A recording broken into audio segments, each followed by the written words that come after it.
Let's get some analysis now on the broader issues around Anzac Day and our military outlook. Simon Jackman, he's political scientist and professor at the University of Sydney. He joins me as he does every week. Simon, thanks for your time. A big part of our military history and our present is the alliance with the United States. This Anzac Day, how do you reflect on that? Yeah, thanks, Kieran. Look, today, knowing that this would be our topic today on Anzac, we'll be talking about the US in the context of Anzac Day, my mind went back to one of the very first interviews I ever did as a professor with the great George Negus, who was asking me many years ago now about Australia's joining with the United States to go into Afghanistan. And Negus was reflecting on his own time as a wartime correspondent in the Vietnam era and said to me, both before we went live and very forcefully in the interview, is it worth it?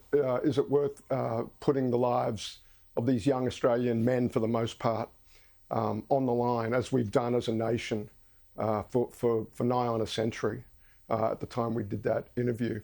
And the answer, I struggled with an answer at that stage of my career, but after having run the United States Study Centre for a 6-year term and having spent a lot of time around the leaders of government and leaders of our military, both in Canberra and in Washington, Kieran, the brutal but honest truth is that Australia, in putting the blood and of its young, finest people on the line, signals to the rest of the world its seriousness as a nation and the lengths to which we are prepared to go to defend our values, to defend our national interests, and to work with others of a like mind around the world. My answer to George Negus today, if I had my time over, would be to mourn the loss of Australian life, but to understand and to say to the families of those who have lost loved ones in the course of military service, that those young lives have brought Australia a prominence and a credibility and a respect in the corridors of great power competition that we would not otherwise have. We talk about the sacrifice in defending Australia's security, but it also, frankly, buys Australia a seat at the big table.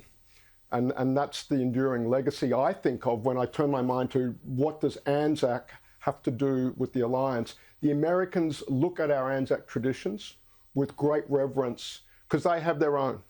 And they see a country that takes these great nations, these great questions rather, about whether to go to war or not.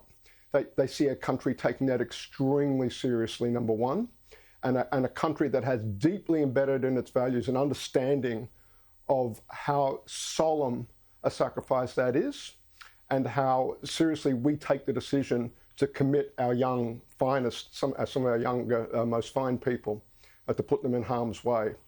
And I can cite everyone on the political side in the United States, but I remember General David Petraeus.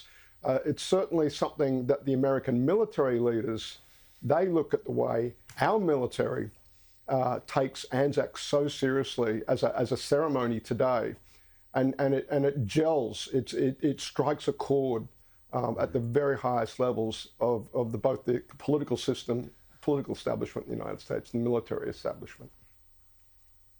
We have our own contemporary foreign policy, strategic challenges, uncertainty in our region, aggression from our northern neighbour, China. Today, the Defence Minister said to preserve peace, you have to prepare for war. What's your read on where this is at right now, this debate, and in the context of a heated political environment with less than 4 weeks to go until the general election?